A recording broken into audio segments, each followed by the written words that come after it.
11:45, la posibilidad de seguir hablando de todos los sectores y el gusto de recibir aquí, en los estudios de Radio Urbana Buenos Aires, al señor Patricio del Corro, que es candidato a diputado nacional por el Frente de Izquierda de los Trabajadores Unidos. ¿Dónde? En la ciudad de Buenos Aires. Hola Patricio, ¿cómo estás? ¿Qué tal? Muy buenos días. Bueno, muchas gracias por la invitación y un saludo a la audiencia también. Bueno, tenemos toda esta situación donde Miriam Bregman con Del Caño son los candidatos a presidenta y vice, pero en tu caso, más allá de la candidata a jefe de gobierno que dialogó con nosotros la semana pasada, vos encabezás la lista de diputados nacionales por Cava, ¿no? Así es.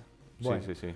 ¿cómo vienen esas propuestas? ¿Cómo viene ese proyecto? Cada vez que hablamos con algunos sectores ponemos mucha mirada en el problema hoy día de la vivienda. Totalmente. Y sé que es un tema que vos lo estás trabajando. Así que bueno, contame un poquitito por dónde pasan tus propuestas para ver la posibilidad de los 13 diputados que se eligen por la Ciudad de Buenos Aires, creo que son. Este año son 12. Son 13 un año y 12 otro. Más mala suerte. 25. Más difícil. Un poco más difícil, sí. Bueno, de los 12, a ver si vos podés llegar a ingresar. Contame un poquitito alguna de esas propuestas. Bueno, en primer lugar, en la Ciudad de Buenos Aires estamos muy acostumbrados a que uno elige diputados y después ve que esos diputados se mueven mucho dentro de los bloques. O sea que muchas veces uno vota opositores y terminan siendo semioficialistas. Se ha visto mucho en la legislatura porteña, pero también en el Congreso. Por eso ya hace 2 años, en el 2021, fue un avance muy importante para nosotros que Miriam conquistara una banca ahí.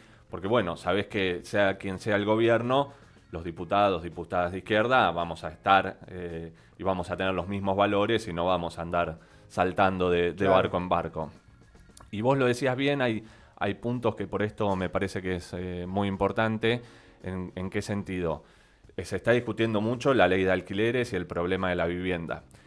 Y vemos como hay muchos saltos de ahí a ahí. Nosotros somos críticos de la ley actual, pero no en el sentido que se la está queriendo discutir, que es por eliminar lo más progresivo que tenía. Por ejemplo, los contratos de 3 años, que los contratos de alquiler sean de 3 años y no de 2, algo que hoy Santoro está diciendo que tienen que ser de 2 años, todo el PRO está diciendo que tienen que ser de 2 años, los libertarios dicen que tiene que ser del tiempo que quiera imponer la inmobiliaria o los dueños del departamento directamente, sin ningún tipo de límite, claro. Y nosotros decimos no, que hay que mantener 3 años. Y después un punto central, que el otro día Nico Del Caño lo nombraba en el debate a vices, pero que también es muy importante en la ciudad, sobre todo si se quiere, es la discusión sobre la vivienda ociosa que hay en la ciudad de Buenos Aires. Y acá el otro día, bueno, yo hice varias explicaciones para mis redes sociales y para la campaña, y hay mucha gente que te dice, bueno, pero sí, una jubilada tiene un departamento y lo quiere alquilar, y entonces, ¿por qué vos vas a regular esa vivienda? Digo, no, o sea, nadie está proponiendo regular a la jubilada, al jubilado que tiene un departamento, 2 departamentos y que necesita eso para subsistir, porque las jubilaciones son horribles y no alcanzan. Ahora, esa no es la realidad del problema en la ciudad de Buenos Aires. Tras de esos supuestos jubiladas, jubilados, se esconden los grandes grupos inmobiliarios que son los que hoy están acaparando la propiedad privada y son los que mantienen 300.000 viviendas ociosas en la ciudad de Buenos Aires. O sea que simplemente en la ciudad, con que esas viviendas se pusieran en alquiler, bajarían los precios de los alquileres y se terminaría este problema que, bueno, para todos quienes son inquilinos saben que cada 2 años es una angustia, un karma terrible. Porque antes el problema era la vivienda propia y ahora ya es la posibilidad de vivienda con alquiler mediante, porque los Airbnb han también en la franja norte de la ciudad, donde estamos nosotros, encarecido. Totalmente. Y dolarizado. Ahora, estamos hablando de X persona jubilada que tiene más de una vivienda. Ustedes lo que promueven con un impuesto a la vivienda ociosa es alquilalo. Alquilalo. Y si lo alquilás, no hay ningún problema. No hay ningún impuesto. Ningún problema, claro. En la propuesta es incentivar que no se queden las viviendas cerradas. Claro, y sobre todo de los medianos y de los grandes propietarios. Porque tras de esto te dicen, bueno, ustedes quieren atacar la propiedad privada. Y yo doy vuelta a la discusión. Nosotros somos los únicos que estamos defendiendo el derecho a la propiedad de tu vivienda. Porque pensemos lo siguiente, en los 90 alquilaba un 10% de la población más o menos en la ciudad de Buenos Aires. En los 2000 un 20% alquilaba. Mirá. En el 2010 un 30% y en el último censo ya es casi el 40%.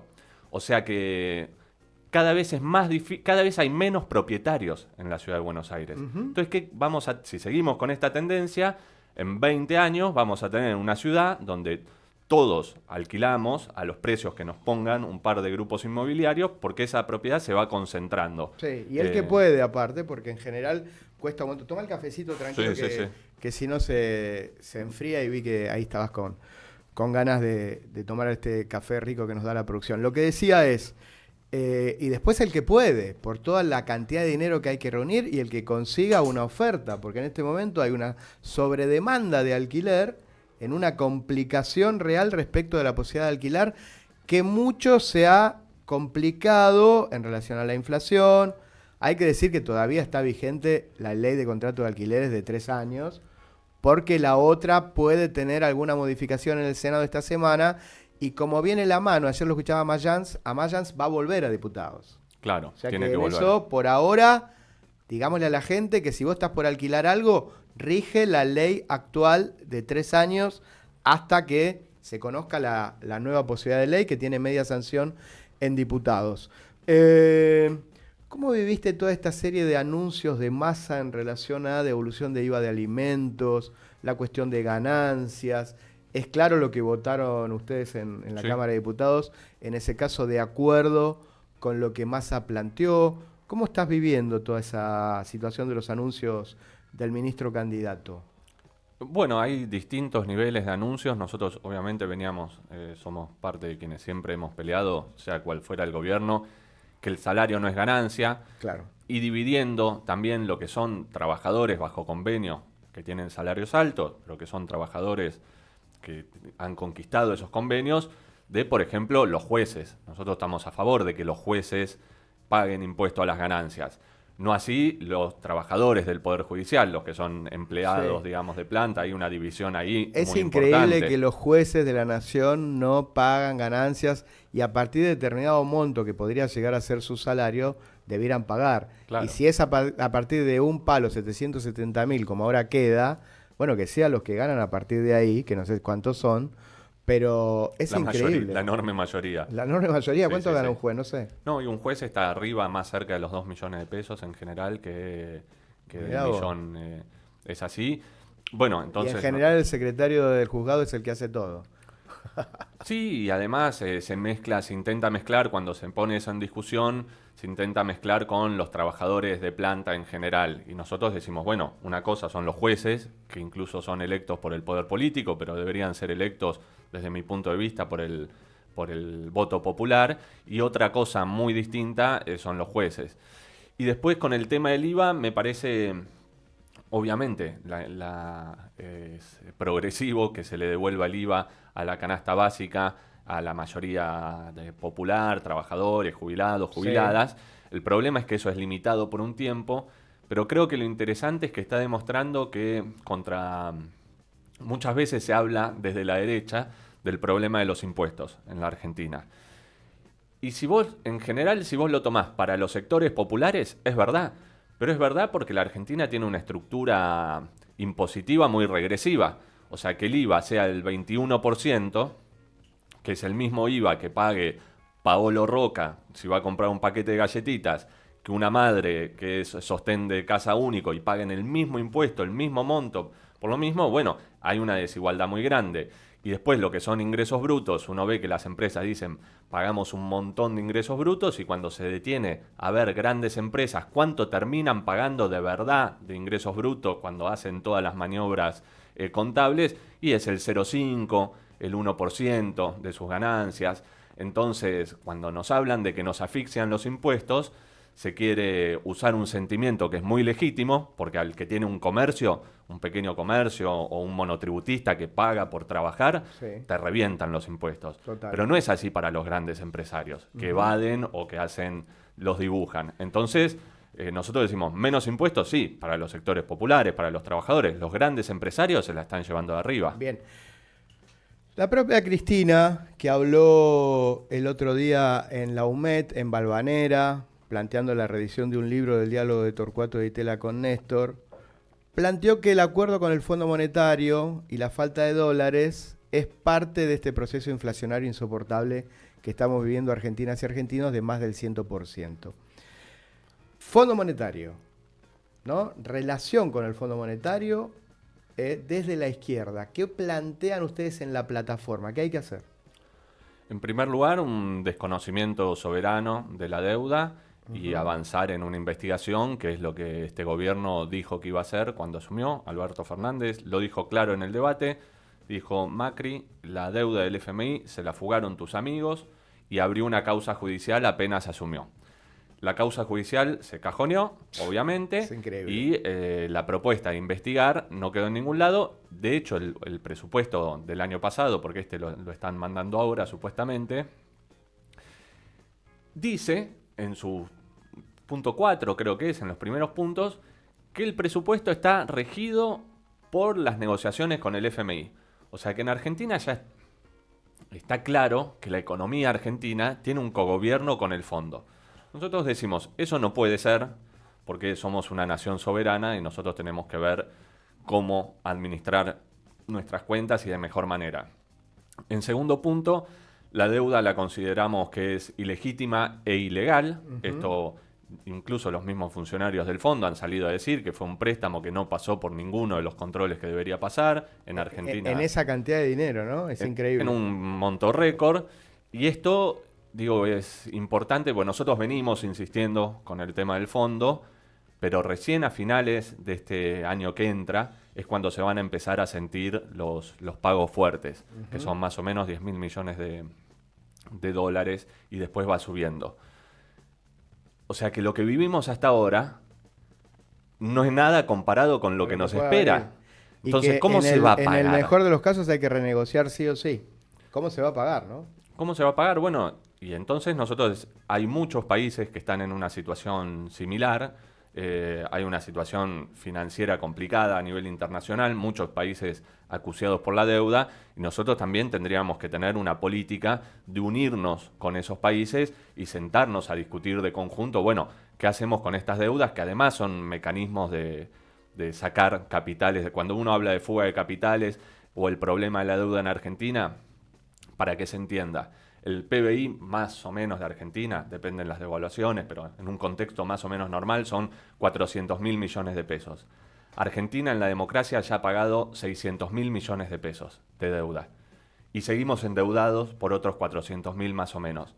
Quiere decir que es una deuda eterna. O sea que es mentira que uno, como dicen sectores del kirchnerismo, sobre todo, bueno, pagamos, se van y listo. Estamos atados de pies y manos por siglos. Entonces, eso en algún momento lo vamos a tener que cuestionar. Nos guste o no nos guste, sea más fácil o sea más difícil. Lo vamos a tener que hacer porque va a depender de eso el futuro del país. Y aparte atraviesa hoy día todo, ha atravesado todo el mandato de Alberto Fernández, atraviesa la cotidianidad nuestra respecto del problema de la canasta alimentaria y demás.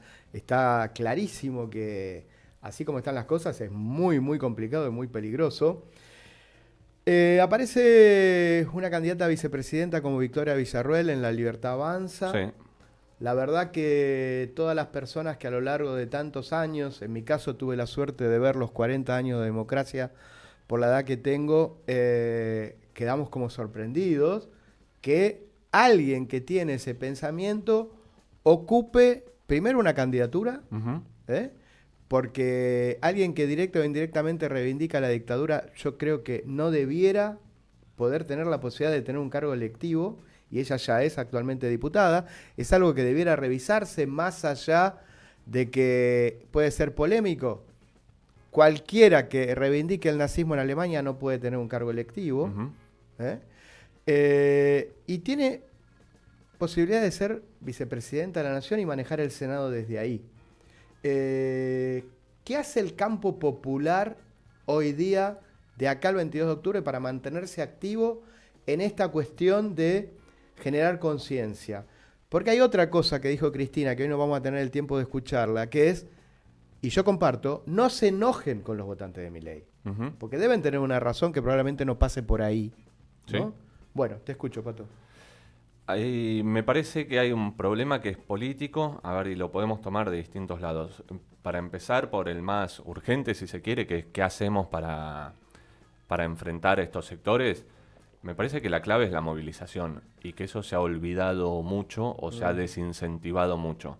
El otro día, cuando Victoria Villarruel hizo el acto en la legislatura, que era un acto de reivindicación de la dictadura, después lo querían... Sí, era de homenaje a las víctimas el título. Pero el homenaje, ¿quién puede estar en contra de que alguien le haga un homenaje a una persona fallecida? Incluso yo no reivindico actos, digamos, terroristas y tampoco la estrategia de los sectores de la guerrilla en los 70. No la reivindico, no quiere decir de ninguna manera que la podamos igualar con la violencia que se ejerció desde el Estado. Totalmente. O que se pueda usar eso para traficar una reivindicación de lo que hicieron los militares o empantanarlo todo. Ajá. Me parece, en el acto de la legislatura fue muy sintomático porque estábamos los legisladores de la izquierda en el repudio. Y hubo incluso muchas movilizaciones, muchas organizaciones de derechos humanos de las tradicionales que no convocaron ese día. Y yo recordaba, ¿no? Y charlaba incluso con sectores del kirchnerismo también que conocía y que habían ido a la movilización solos, aunque no convocaran sus organizaciones. Sí. Charlábamos y decía, pero mirá, o sea, porque el discurso era, y si nos movemos la levantamos Sí. y entonces le hacemos el La fuego. visibilización. Igual fue muy visible. Primero fue muy visible. Estaba en todos los medios. Segundo, recordemos, cuando la Corte quiso hacer el 2x1 para los genocidas, ¿cómo se frenó? Se frenó en las calles, se frenó con una movilización espectacular. Impresionante y transversal. Y transversal. Había radicales. Totalmente. Sí. Entonces, nosotros, la clave es, para enfrentar esos sectores de la derecha, tenemos que estar en las calles, movilizados, y no permitir que esas ideas se vayan instalando de a poco sin darles bola. Porque evidentemente no es un problema si le das bola o no le das bola. Claro. Ya lo están haciendo. Y el segundo punto me parece que es interesante porque son 40 años de democracia y hay una reflexión sobre en qué viene fallando esta democracia, en el sentido de si ha logrado satisfacer no solo los derechos políticos y formales a votar, sino los derechos a poder tener un trabajo, a poder estudiar, a tener una vivienda como charlábamos, a poder acceder a la salud. Ahora, Pato, esta situación de que la juventud, una supuesta rebeldía que se ha vuelto de derecha, gran libro de Stefanoni, no puedan ustedes captar, como también le está costando a los otros partidos, ¿no? A los radicales, a los del PRO, al kirchnerismo, entre el voto nuevo, el voto joven, las ideas de ustedes, ¿no los interpela? ¿Lo han pensado ustedes? ¿Lo han debatido puertas adentro? Porque, los libertarios tienen 30, nosotros sacamos 3 puntos. ¿Qué carajo pasa? Sí, me parece que el voto libertario igual tiene una parte que es de derecha tradicional, que es la que expresa más incluso Villarruel dentro de la alianza, que pelea lo que se llama, en Argentina se llamó en algún momento el partido militar, que incluye los votos de las Fuerzas Armadas, de las policías, Sí. y más de derecha tradicional. Un voto de derecha de descontento con el PRO, porque la mayoría de sus votantes vienen de un descontento con lo que fue el gobierno de Macri. Y hay un sector que para mí lo que logran instalar es que Milei es antisistema. Entonces El anarcocapitalismo. Sí, y un tipo que, bueno, que putea a la casta, que se enoja y entonces que hace falta un cambio, que es lo que él está explorando después de eso. Creo que ahí hay que pensar dos cosas. Una es que no es un fenómeno mediático, nada más, pero que ha tenido un empuje mediático como ningún candidato, Total. porque hace 4 años que le dan aire y más Sí, aire. sí, tremendo. Si uno ve también el libro de González, el periodista de Perfil que escribió el libro El Uy, me Loco. hiciste acordar que la producción me debe la nota con González. Es una buena nota. Sí, sí. Lo ve, digamos, ahí cómo se le dio manija. Total. Ahora después caló en un momento. Y caló, me parece que hay un problema que nosotros tenemos una pelea en la juventud en un sentido por mostrar que la salida no es individual frente a la crisis. Eso creo que la pandemia fue un golpe también para hacerlo, porque la pandemia desarrolló más sentimientos individuales, digamos. Y los pibes estaban encerrados, se los criticaba por la fiesta clandestina, sentían que no podían salir de sus casas. Totalmente. Y ahí entró mucho ese discurso. Ahí entró mucho. Sí. Y después hay un punto que es ligado a lo que charlábamos. Mirá, si los centros de estudiantes se van apagando, si los sindicatos no representan a los sectores que son tercerizados o a los sectores que son precarios en su trabajo, si no hay lugares donde haya una organización colectiva, bueno, es obvio o es muy probable que las ideas de la salida es individual calen más. Porque vos, cuando te dicen el Estado no me da, entonces no me vengas con un discurso de un Estado presente y no sé qué, porque a mí el Estado solo me viene a cobrar los impuestos. Hay una parte de verdad que hay que escuchar. Y nosotros tenemos que decir, mirá, ¿qué pasó? Vos tenés un movimiento de jóvenes ambientales que una parte lo quieren cooptar para un proyecto que es extractivista también. Un movimiento de mujeres que se sacó de las calles y que incluso se lo intentó aislar de peleas de las mujeres por la vivienda, o sea, de las mujeres más pobres, separando lo que son los derechos democráticos, como el derecho al aborto o a la ESI, de lo que son los derechos sociales por las condiciones de vida.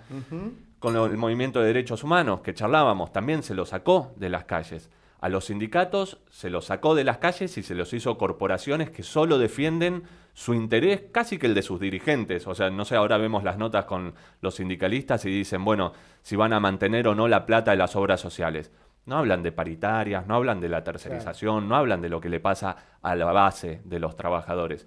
Entonces, si todas esas organizaciones colectivas se van destruyendo para darle funcionarios a un gobierno o para que ser aplaudidores de un gobierno. ¿Vos reconoces ahí parte del problema? Yo creo que sí. Bien. Hay unos dos intelectuales de Brasil que sacaron también un libro el verano pasado que se llama Brasil Autofágico, sí, donde también explican el tema de Bolsonaro. El tema del Bolsonaro y le dan 2 puntos que son, creo, centrales para la Argentina. Uno es, si vos dejaste que las formas de precarización laboral se instalaran, después no te quejes de lo que generan esas formas de precarización laboral.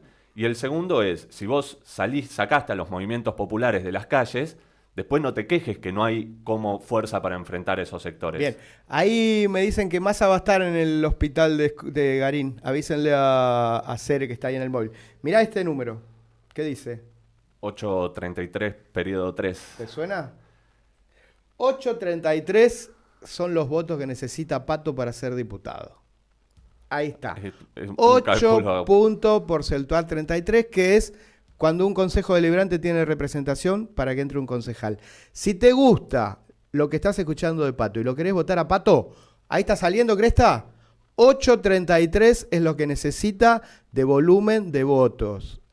Así que, bueno. Estuvimos en el 5, así que sí, hay que subir un poco. Con un poquito menos creo que alcanza también. Así que estamos en la pelea. Y hay mucha gente que votó también a... ¿5 tuviste? Estuvimos 5 en diputados en las PASO. Bueno. Y hay mucha gente que incluso votó a Juan Grabois, por ejemplo.